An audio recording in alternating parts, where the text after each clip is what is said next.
देखिए, live in relationship का जो कॉन्सेप्ट है वो बुरा तो नहीं है, क्योंकि आजकल की जो जनरेशन है एजुकेटेड है और इकोनॉमिकली इंडिपेंडेंट है और वो अपने निर्णय लेने में भी सक्षम है।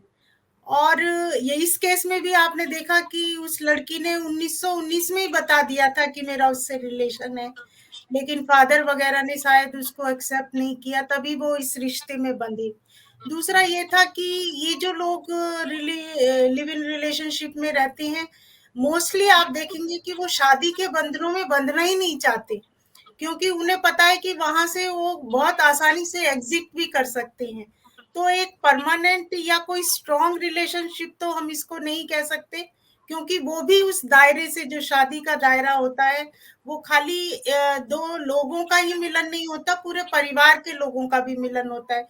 कई बार वो उस दायरे में बंधना ही नहीं चाहते, और वो चाहते भी हैं कि ऐसा रिलेशनशिप जिसमें कभी कोई खटास आ जाए तो हम उससे मुक्ति भी ले सकते हैं, कोई ऐसा उस पर बंदिश नहीं होगी। तो एक तरीके से जो सामाजिक मान्यता या सम्मान या प्रतिष्ठा जो है, वो उसमें कहीं ना कहीं थोड़ा उससे कंप्रोमाइज करना पड़ता है, क्योंकि इसके प्लस पॉइंट भी हैं और नेगेटिव पॉइंट भी है। प्लस पॉइंट ये है कि वो एक दूसरे को समझ सकते हैं इस रिलेशनशिप में। दूसरा, वो आर्थिक रूप से निर्भर नहीं होते, तो सामाजिक दायरों से या दायित्वों से वो आजाद हो जाती हैं, किसी की जवाबदेही उनके ऊपर नहीं रहती, कानूनी दायरों से वो मुक्त हो जाते हैं, और वो सम्मान जो वो चाहते हैं वो अपने आप से ही क्वेश्चन करते हैं कि हम कैसे एक दूसरे को और कैसे रहना है। ये वो अच्छे एजुकेटेड कपल निर्णय लेते हैं, लेकिन उसके मैंने बताया ना कुछ नेगेटिव पॉइंट भी है, जिसमें कई बार आपने देखा इस केस में भी वो लड़का जो था किसी और से शायद बातचीत कर रहा था, उस लड़की को पसंद नहीं था, तो कई बार अविश्वास भी उनमें क्रिएट हो सकता है। लेकिन लेकिन गीता जी, यहाँ पर एक बात ये भी आती है कि ऐसी घुटन तो तमाम शादियों में भी है। क्या ऐसी घुटन नहीं है जहां पर लोग जो है शादियों में रह करके भी इस तरह की इनफिडेलिटी है और इस लेकिन तमाम तरह हाँ, के लेकिन खतरे। तो ये शादियों में आप देखिए कि हाँ, सोशल जो सिक्योरिटी है, सोशल जो प्रेशर है, वो आपके ऊपर बना रहता है, आप उनसे कम्युनिकेशन करते हैं।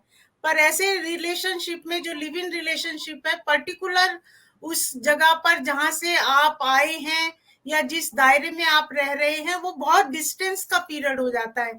आप अपने आसपास के लोगों से ही कटने लगते हैं। आप सोशल सिक्योरिटी के नाम पर कुछ नहीं, आप देखिए कि उसके जो फादर हैं वो उस रिश्ते को नहीं मानते हैं, और उस रिश्ते को ना मानने की वजह से ही वो पहले दिल्ली आते हैं, दिल्ली में छतरपुर में रहते हैं, आसपास के जो पड़ोसी हैं उनको पता नहीं है कि ऐसे कोई कपल यहाँ पर रह रहा है, और 2-3 दिन पहले ही उनकी आपस में लड़ाई भी होती है।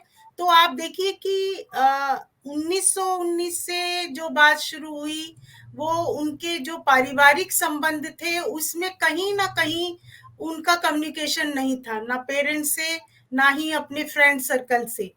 तो यही इस बात तो मैंने बात, भी कहा कि सब पहला सपोर्ट सिस्टम आपका परिवार होता है, तो ये हाँ, एक किस्म का, मैंने वही और कहा ये कि देखिए कहीं कि ना कहीं मई ऑनर। में ये बात, हाँ, हाँ, मई में ठीक ये है। बात पता चली, और अब जाके इतना डिस्टेंस पेरेंट्स से भी रखा गया या पेरेंट्स ने रखा।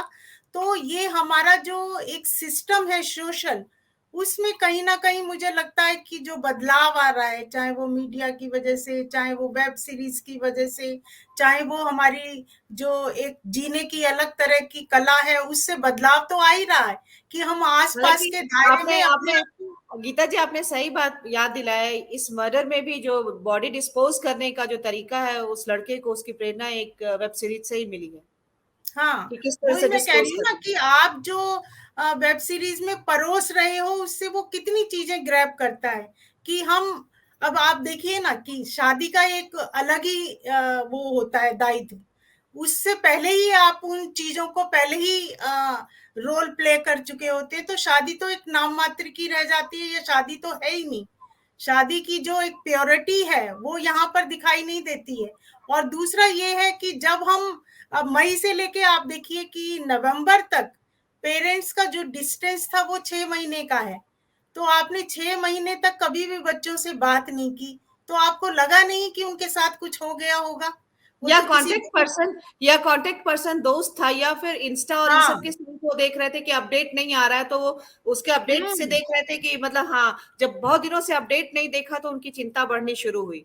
तो कई तो बार इसी हमें वजह लगता से है कि हम लोग एज अ पेरेंट्स भी, मुझे तो लगता है कि इतने स्वार्थी हो गए हैं कि चाहे बच्चे लिव इन में रह रहे हैं तो क्या हम उनसे रोज कम्युनिकेशन नहीं कर सकते? इतना डिस्टेंस क्यों आ रहा है? और क्यों इतनी संजीदगी से इन चीजों को नहीं ले रहे हैं हम एज अ पेरेंट्स? तो कहीं कहीं मुझे लगता है कि जो हमारी सामाजिक व्यवस्था है उसमें जो बदलाव आ रहा है, परिवर्तन आ रहा है रिलेशनशिप में, वो भी इसके लिए कहीं ना कहीं जिम्मेदार हैं।